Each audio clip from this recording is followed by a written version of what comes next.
Hay frases que uno escucha y que tarda en procesar porque el cerebro se niega a creer que alguien las haya dicho en serio. Esta fue una de ellas. A partir de ahora, tu sueldo se depositará en mi cuenta. Me llamo Amparo. Tengo 63 años y soy enfermera. Llevo 38 años trabajando en el mismo hospital del centro de la ciudad, en el turno de la madrugada, el turno que nadie quiere. He visto nacer y morir a más personas de las que puedo contar.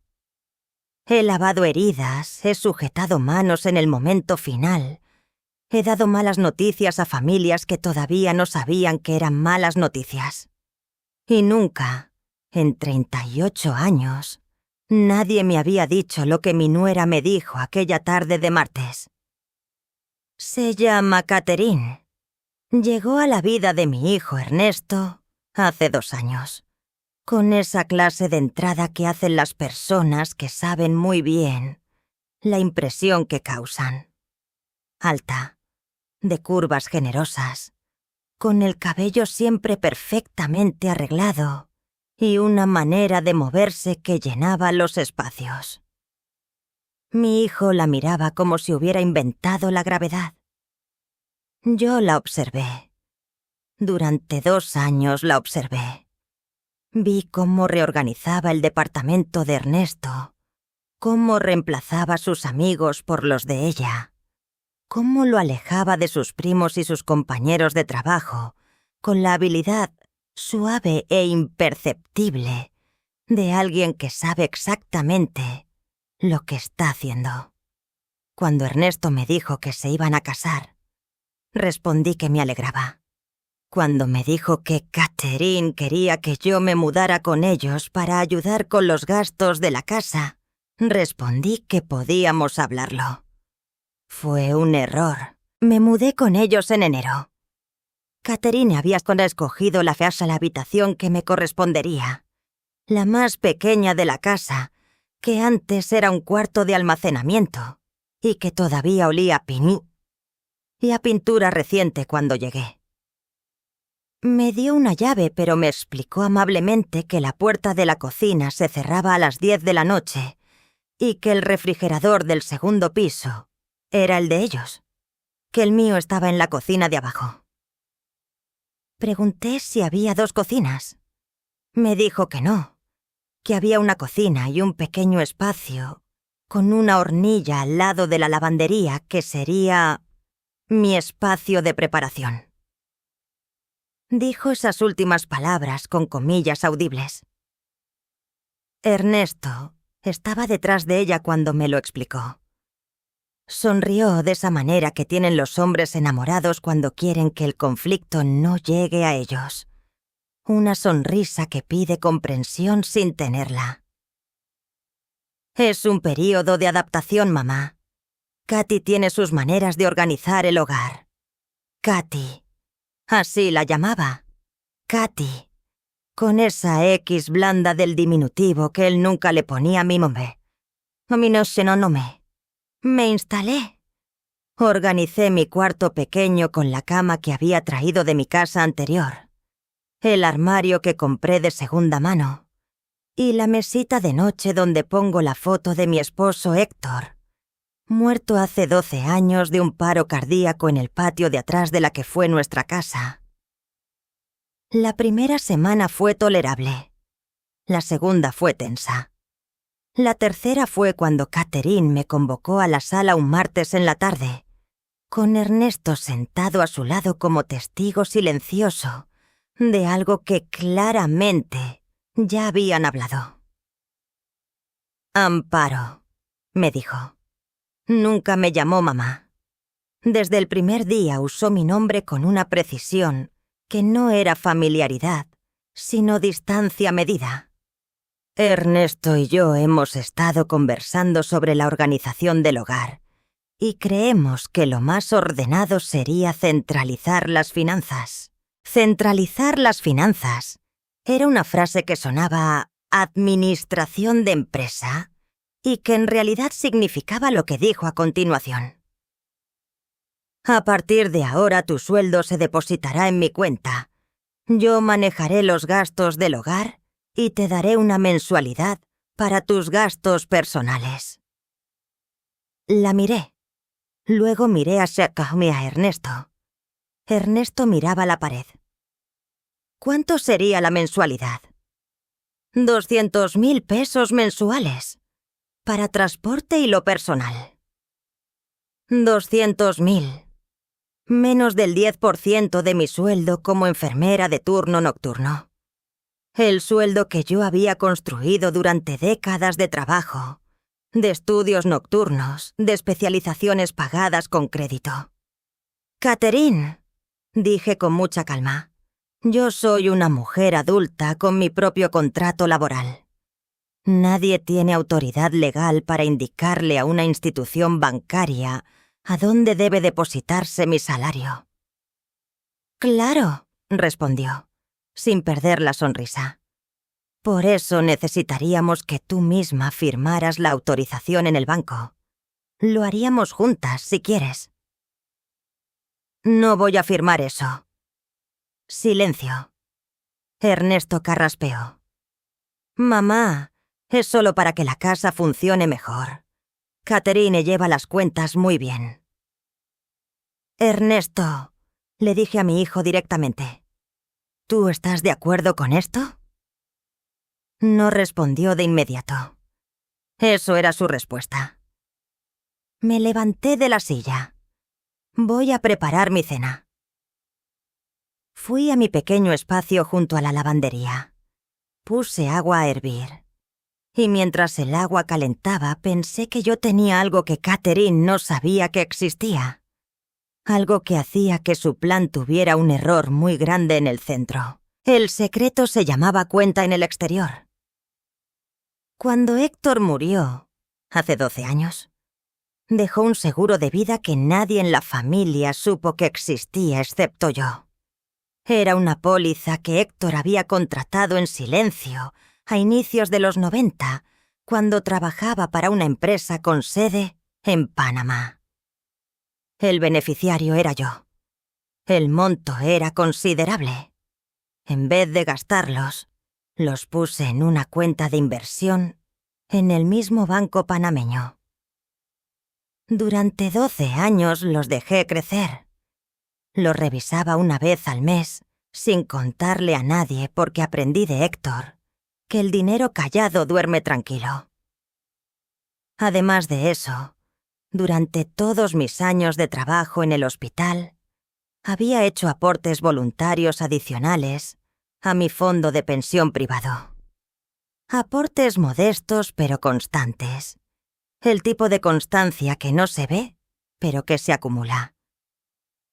Lo que Catherine no sabía era que mi sueldo de enfermera era, para mí, dinero de día a día. Mi verdadero patrimonio estaba en otro lugar. Pero eso tampoco era el único problema. El problema era mi hijo. El problema era que Ernesto, a sus 38 años, había encontrado en Catherine la clase de mujer que organizaba su mundo con tanta eficiencia que él ya no tenía que pensar en nada por sí mismo. Y eso le había gustado. Le había gustado tanto que había dejado de percibir dónde terminaba la comodidad y dónde empezaba la sumisión. Yo lo conocía. Lo había criado sola después de la muerte de Héctor. Ernesto era un buen hombre, trabajador, honesto, pero con esa fragilidad particular de los hombres que no aprendieron a decir no porque los criaron con demasiado sí. Catherine lo sabía también. Por eso había elegido hacia Ernesto. No era accidente. Era exactamente lo que buscaba. Los días siguientes a la conversación del sueldo transcurrieron en una tensión que todos fingíamos no sentir. Catherine seguía siendo perfectamente cortés conmigo en superficie. «Buenos días, Amparo. ¿Quiere café, Amparo?» Las formas estaban intactas, pero debajo de las formas había algo más frío que la habitación que me había asignado.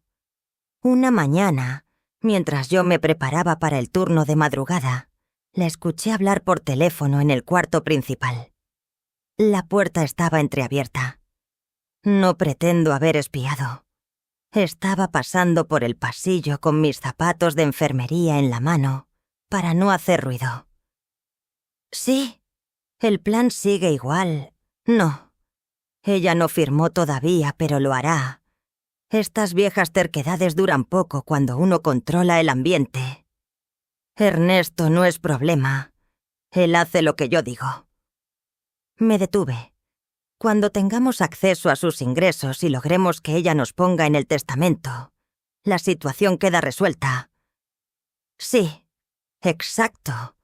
El apartamento vale bastante ahora que el barrio subió. Nunca lo vendió. Sigue a nombre de ella. Seguí caminando. Bajé las escaleras. Salí a la calle. Me puse los zapatos en la acera frente a la casa porque las manos me temblaban un poco y necesitaba hacerlo despacio. Caminé hasta la parada del bus que me llevaba al hospital y durante todo el trayecto procesé lo que había escuchado. No estaban hablando de organizar las finanzas del hogar. Estaban hablando de mi apartamento. El apartamento que heredé de Héctor, que seguía a mi nombre, en un barrio que había valorizado considerablemente en los últimos años. Catherine no quería mi sueldo. Quería el apartamento. Mi sueldo era el primer paso. Llegué al hospital y entré al turno. Hice mi trabajo como siempre, con las manos firmes y la cabeza clara. Y durante las 8 horas de turno, fui organizando en silencio lo que iba a nacer. Al día siguiente de escuchar la conversación, llamé a la doctora Beatriz Fuentes, mi compañera de trabajo de 20 años, que además de ser la mejor enfermera del servicio de urgencias, era la persona más pragmática que conozco. Le conté lo que había escuchado.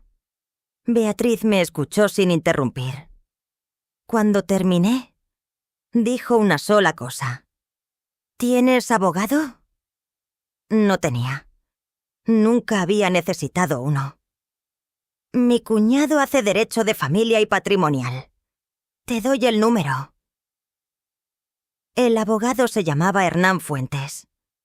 Lo llamé esa tarde. Le expliqué la situación de forma ordenada.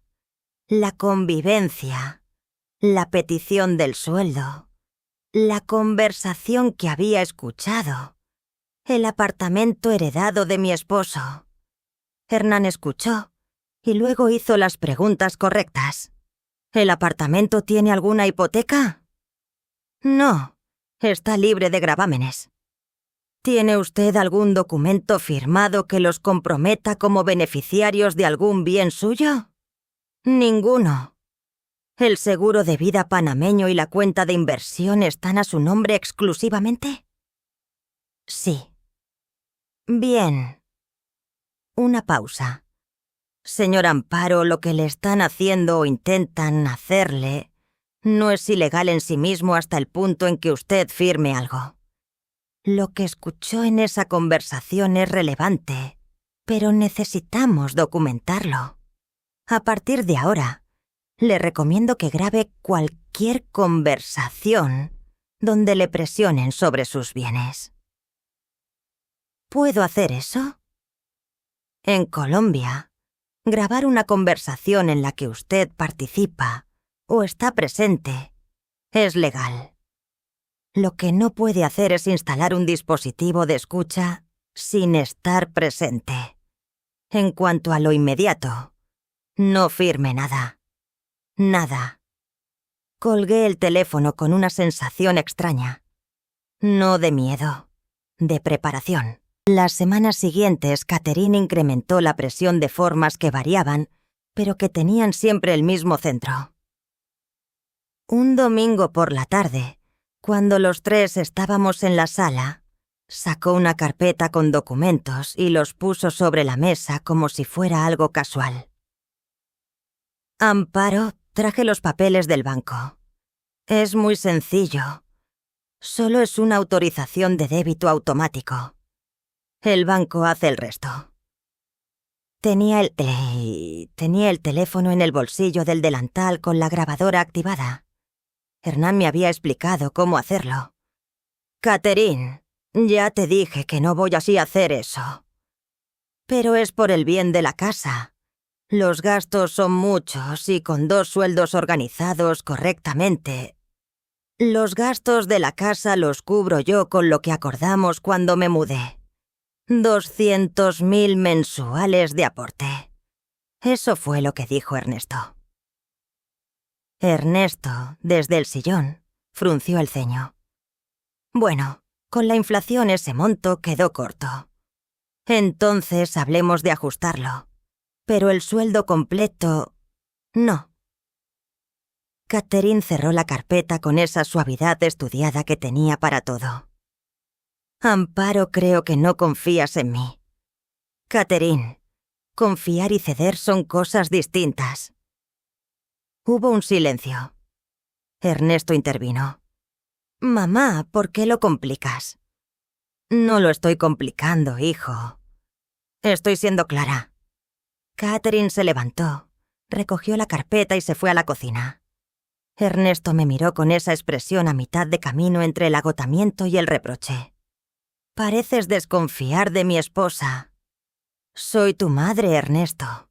No soy tu enemiga. Pero tampoco soy su empleada». Me fui a mi cuarto.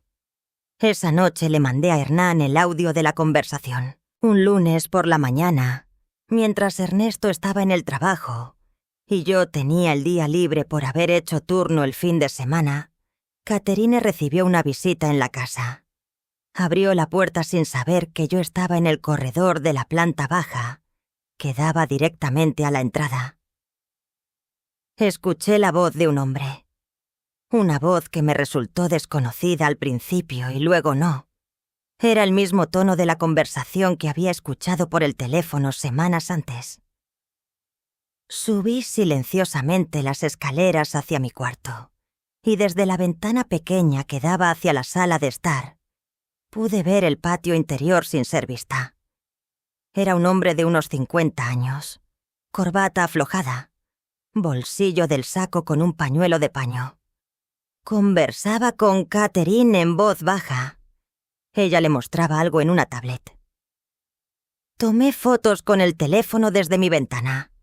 No escuché todo lo que decían, pero sí escuché esto. «El avalúo lo conseguimos sin problema. Lo que me preocupa es el registro en notaría. Si ella no quiere firmar...» Catherine respondía algo en voz muy baja. «Entonces, tendríamos que ir por la otra ruta. Poder notarial por incapacidad. Incapacidad». Guardé las fotos y fui directamente al teléfono a llamar a casa Hernán. «Hernán, creo que están planificando una declaración de incapacidad». Silencio al otro lado. «¿Tiene usted alguna condición médica diagnosticada?» «Soy enfermera de hospital de turno nocturno con 38 años de servicio. Estoy perfectamente». «Bien. Entonces esto lo revertimos antes de que llegue a cualquier instancia. Pero necesito que usted haga algo esta semana». Lo que Hernán me pidió fue sencillo, pero requería actuar con rapidez. Primero, hacer una visita a mi banco y registrar formalmente que ningún tercero tenía autorización sobre mis cuentas y que cualquier intento de modificación debía ser verificado de manera directa con mi número de documento y comparecencia personal. El banco lo hizo ese mismo día. Segundo, ir a la notaría y actualizar mi testamento, que llevaba 12 años sin tocar. El notario era conocido de Hernán y me atendió esa tarde. Redacté un testamento claro que especificaba que el apartamento heredado de Héctor pasaría a una fundación de atención y adultos mayores en situación de vulnerabilidad, con una cláusula que establecía que si hubiera cualquier intento de impugnación por parte de familiares directos, la porción correspondiente aumentaría en favor de la misma fundación. Ernesto iba a heredar mis fondos de pensión y una parte de la cuenta panameña. Eso era generoso. Era lo que un hijo honesto merecía. Catherine no aparecía ni que en el testamento. Nunca había aparecido. Tercero, fui al médico del hospital donde trabajaba y pedí un certificado de salud mental y cognitiva firmado por 2 especialistas. Hernán me había explicado que si alguien intentaba declarar una incapacidad, ese certificado vigente era el primer escudo de defensa. Los 3 pasos me tomaron 2 días. Al tercero, Catherine me preguntó en el desayuno si había pensado más en el asunto del banco. Sí, le dije. Ya tomé mis decisiones. Me miró. ¿Y cuáles fueron? Dependerá de lo que venga después. Tomé mi café. Me levanté y fui a Testico a alistar el uniforme para el turno de la noche. El momento en que Ernesto se enteró de lo que estaba pasando, de verdad no llegó a través de mí. Llegó a través de un error de Catherine. Ella olvidó cerrar su correo electrónico en el computador del estudio, ese que compartían y que Ernesto usaba para sus propias cuentas. Él entró a revisar un estado de cuenta y encontró abierta una conversación de correo con el hombre que yo había fotografiado desde mi ventana. El asunto del correo decía: Procedimiento Amparo Castillo. Actualización avalúo.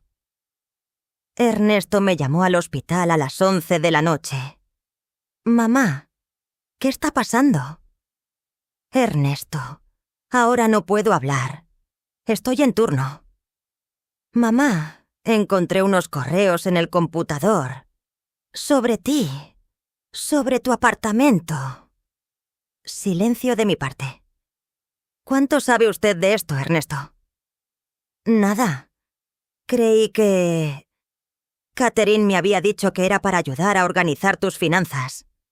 Que tú eras desorganizada. ¿Y tú lo creíste?» Pausa larga. «Mamá, te llamo mañana cuando salga del turno». Colgué. Volví al trabajo. Pero algo en mi pecho que había estado tenso durante semanas comenzó a aflojar un poco. No la situación, solo la soledad dentro de ella. Mi hijo no sabía todo. Eso cambiaba algunas cosas, no todas, pero algunas. A las 6 de la mañana, cuando salí del hospital, Ernesto estaba esperándome en la puerta con 2 tintos en vasos de cartón. Me dio uno. Nos sentamos en la acera. «Cuéntame todo». Y le conté. Ernesto escuchó todo. Con el tinto en la mano, sentado en la acera del hospital, escuchó cada parte que yo le conté sin interrumpir. Lo de la conversación que había oído, lo del hombre que vino a la casa, lo de los correos sobre el avalúo, lo del plan de incapacidad, lo de Hernán y las medidas que ya había tomado. Cuando terminé, soltó un largo suspiro y se quedó mirando el suelo. «Mamá, yo no sabía que era tan lejos». «¿Hasta dónde creías que llegaba?» «Pensé que era... no sé... control. Catherine le gusta controlar las cosas. Pensé que era solo su manera de hacer las cosas ordenadas». «Ernesto, el control que Catherine quiere ejercer sobre mí no tiene nada que ver con el orden. Tiene que ver con el apartamento de tu padre». Su cara cambió. ¿El apartamento de papá? Está valorizado en casi el doble de cuando heredé. Catherine lo sabe. Por eso quiere que yo les entregue el poder sobre mis finanzas. Un paso lleva al otro. Mi hijo se puso de pie. Caminó unos pasos y se volvió hacia mí. «¿Qué puedo hacer?» «Necesito que revises más a fondo esos correos. Que los copies antes de que ella los borre. y que decidas dónde estás tú en todo esto. ¿Estás dudando de mí? Estoy cuidándome, Ernesto. Me enseñaron que lo segundo no excluye lo primero. Se sentó de nuevo. Estoy contigo, mamá. Lo creí. Pero también sabía que eso podía cambiar la próxima vez que Catherine lo mirara de cierta manera. Cuando Ernesto regresó a la casa esa tarde, Catherine todavía no había notado que él había visto los correos. O si lo había notado, lo había archivado con la eficiencia con que procesaba todo. Ernesto me contó lo que pasó al otro día en el hospital, durante mi descanso. La había confrontado, no con gritos, sino con esa calma que él aprendió de mí y que en ese momento le sirvió perfectamente. Le pregunté directamente, ¿qué relación tienes con ese hombre? El del correo sobre el avalúo de mamá. ¿Qué respondió? Primero negó. Dijo que yo había malinterpretado. Luego, cuando le mostré el correo en la pantalla, cambió de táctica. Dijo que todo era para protegerme a mí, que yo era demasiado confiado con el dinero de la familia, que mi madre era mayor y no manejaba bien sus finanzas. ¿Y tú? Le dije que mi madre era la enfermera más metódica que conocía y que si alguien no manejaba bien las finanzas de esta familia, era yo por haberle dado demasiada confianza demasiado rápido. Me alegró escucharlo decir eso. ¿Y ella? Se puso a llorar. Dijo que yo la estaba abandonando por mi madre, que siempre había sentido que yo ponía a mi madre por delante de ella, que si la amaba de verdad debería confiar en que todo lo que hacía era por nosotros. Suspiré. ¿Y tú le creíste? Pausa larga. No, esta vez no. Era un comienzo. Frágil, pero un comienzo. Hernán me pidió que me reuniera con Eli y Ernesto juntos. Quería explicarnos a los dos las opciones legales disponibles y las rutas posibles, según cómo se desarrollara la situación. La reunión fue en la tarde de un jueves en el consultorio de Hernán, un espacio pequeño y lleno de libros que olía a papel y café recalentado. Tienen varias opciones, comenzó Hernán. La primera y más limpia es que Ernesto le pida formalmente a Catherine que firme un acuerdo de separación de bienes que excluya cualquier reclamación futura sobre los bienes de la señora Amparo. ¿Pueden obligarla a firmar eso? No, pero si se niega, esa negativa en sí misma es información útil en una eventual separación conyugal. Ernesto escuchó sin interrumpir. La segunda opción es que la señora Amparo se mude del domicilio compartido. Eso elimina el acceso de Catherine a sus rutinas y dificulta cualquier plan que implique convivencia.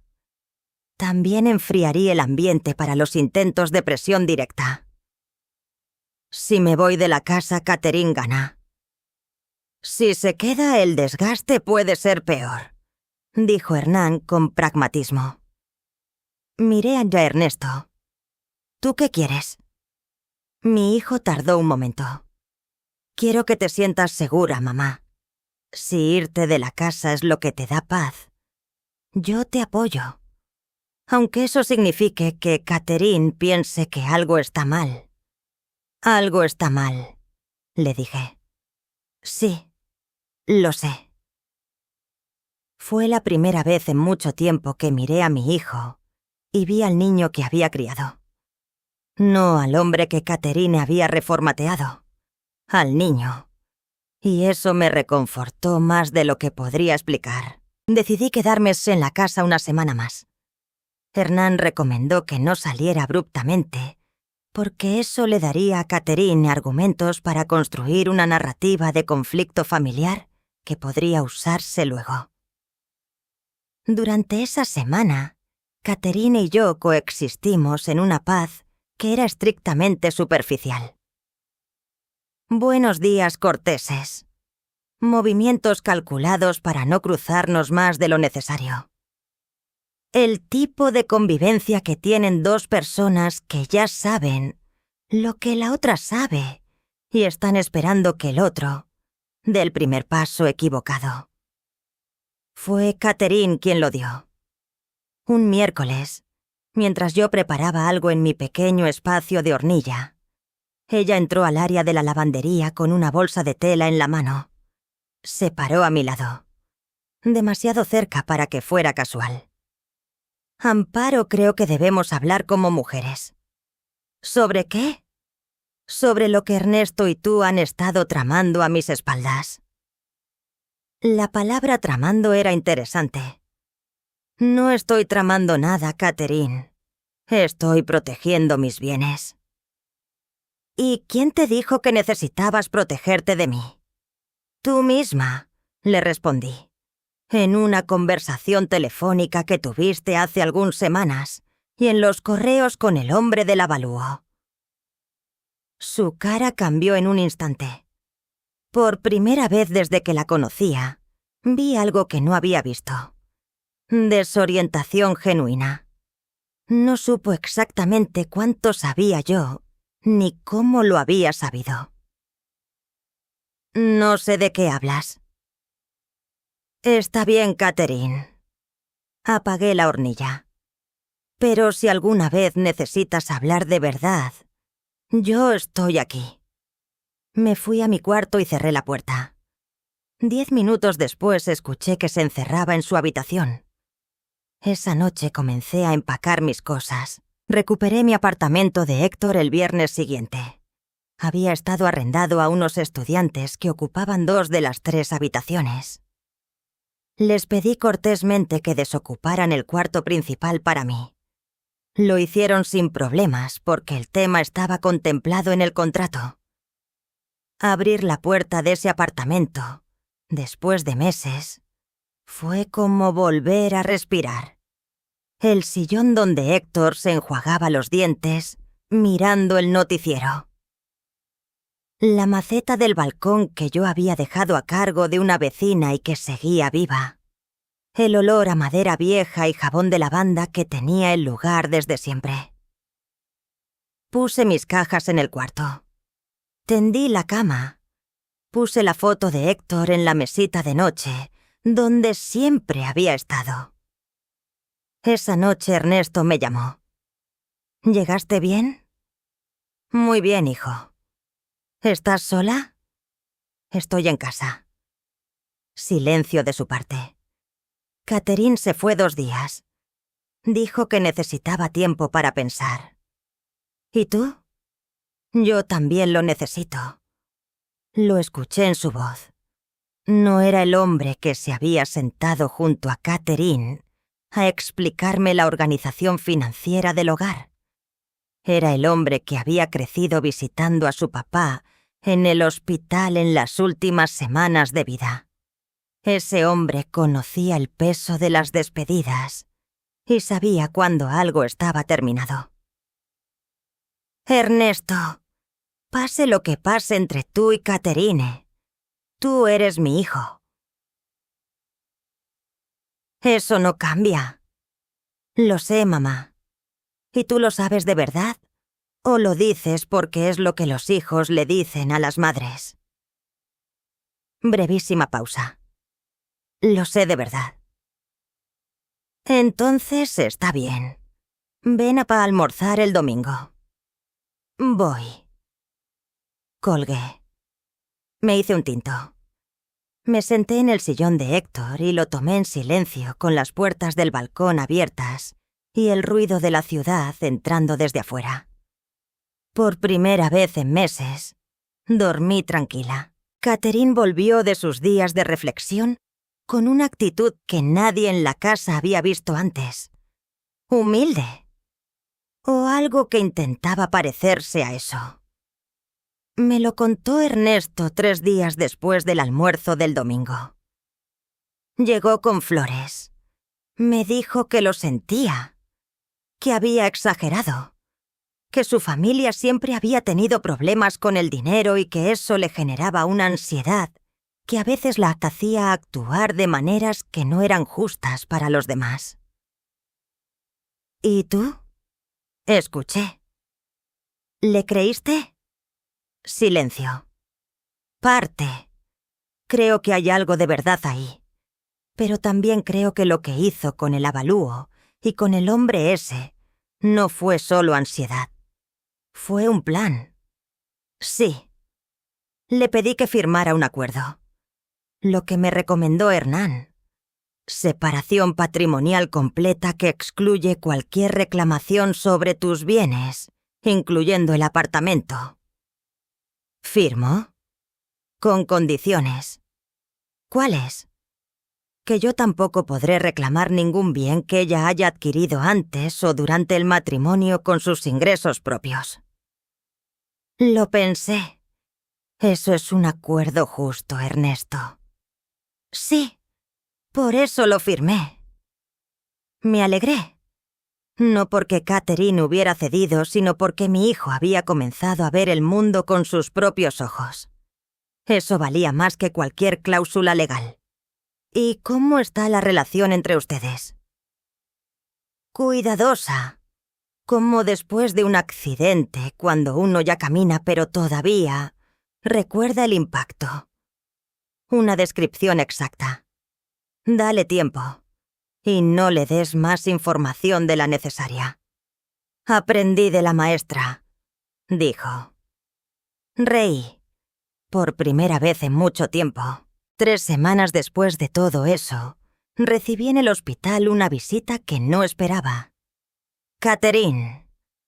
Llegó a las 6 de la tarde, cuando mi turno estaba terminando. Estaba sentada en la sala de espera del primer piso, con esa postura perfecta que tenía siempre.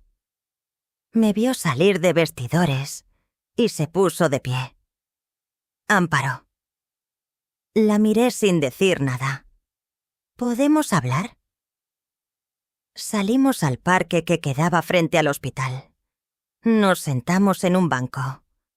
Catherine cruzó las manos sobre las rodillas y me miró directamente, que era algo que le reconocía. Nunca evitaba el contacto visual. Sé que sabes lo que planeaba. Sí. ¿Piensas hacer algo legal con eso? Depende. ¿De qué? De lo que hagas a continuación.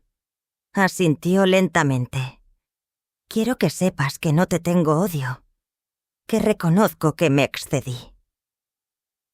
¿Reconoces que planeaste sacarme el apartamento de mi marido muerto? Una pausa honesta. Reconozco que estuve muy equivocada. No era lo mismo, pero tampoco era nada. ¿Qué quieres de mí, Catherine? Que no destruyas mi matrimonio con lo que sabes. Lo consideré. Tu matrimonio no me pertenece. Lo que hagas con Ernesto es un asunto entre tú y él. Lo que sí te digo es que si vuelves a acercarte a mis bienes o a mis finanzas con cualquier pretexto, no dudaré. Se puso de pie. Entendido. Se fue sin decir nada más. La vi alejarse por la avenida, con esa forma de caminar que llenaba los espacios, incluso cuando ya no quedaba nada que ganar. Me quedé en el banco un momento más, viendo el cielo ponerse oscuro. Luego me levanté y fui a tomar el bus a casa, al verdadero. El hombre del avalúo, cuyo nombre era Gustavo Linares, según me contó Hernán, después de algunas averiguaciones, tenía antecedentes de participar en maniobras similares con otras familias. No era ilegal, exactamente. Lo que hacía. Contactaba a personas en situación de vulnerabilidad. Ganaba su confianza a través de conocidos cercanos y luego los orientaba hacia acuerdos que terminaban favoreciendo una transferencia de propiedades a precios muy por debajo del mercado. La forma en que Catherine lo había conocido era a través de su primo, que había trabajado con él en un caso anterior. Hernán me contó todo esto mientras revisábamos si había alguna denuncia procedente. ¿Hay algo que pueda usar legalmente? Podría haber un intento de estafa frustrada, dado que el plan nunca llegó a concretarse. Pero sería difícil de probar sin que usted hubiera firmado algo. Lo que tenemos son grabaciones de conversaciones y correos que Ernesto copió. Pero Catherine puede argumentar que eran especulativos, que nunca ejecutó nada. Entonces no hay caso. Un caso débil. No imposible, pero sí costoso y largo, en tiempo y energía. Lo pensé durante un momento. Hernán, ¿cuánto tiempo y energía me quedan en la vida para gastarlos en un proceso legal contra alguien que ya no puede hacerme daño?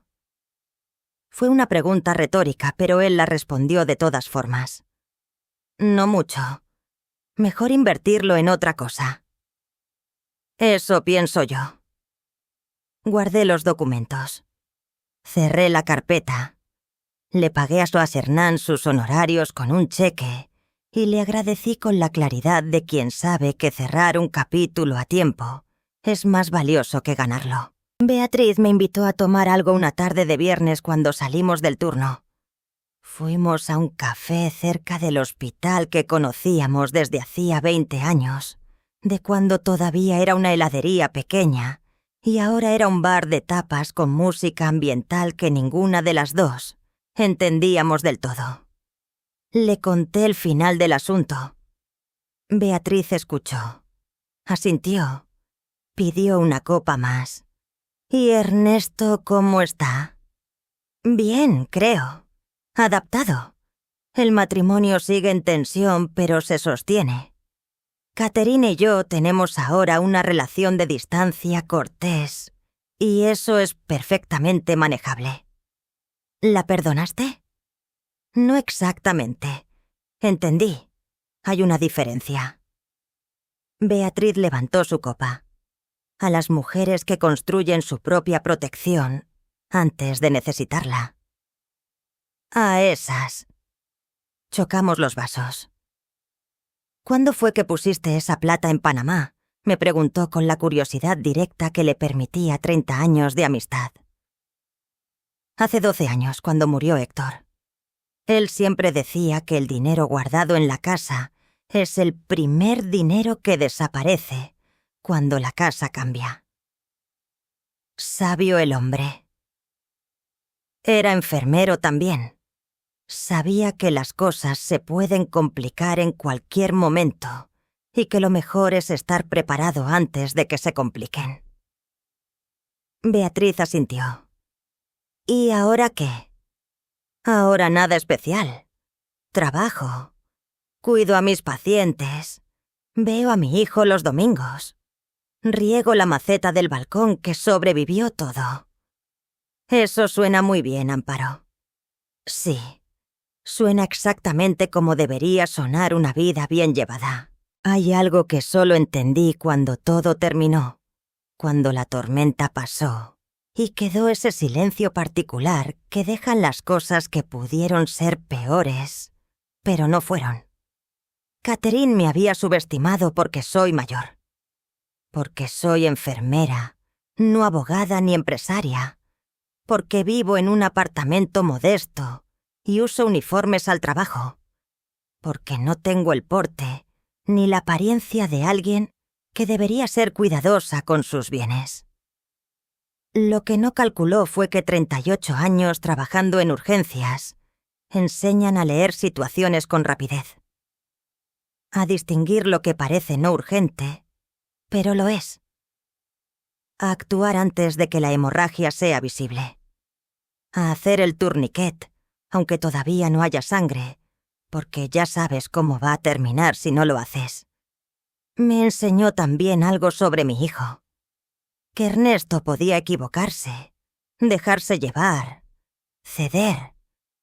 pero que en el fondo tenía la capacidad de volver a sí mismo cuando las condiciones lo permitían. Eso no era un defecto de carácter, era humanidad. Y Catherine era una mujer que había aprendido a sobrevivir de una manera que yo no comparto, pero que entiendo. Las personas que crecen con escasez a veces desarrollan mecanismos de control sobre los recursos que van más lejos de lo que deberían. Eso no la justifica, solo la explica un poco. La última vez que la vi fue en un cumpleaños de Ernesto, 3 meses después de todo. Estábamos en el mismo salón, comimos el mismo pastel. Ninguna de las dos fingió calidez, pero tampoco hubo guerra. Eso, en mi experiencia de más de 6 décadas, es a veces lo mejor que se puede esperar de las personas que han estado en lados opuestos de una situación difícil.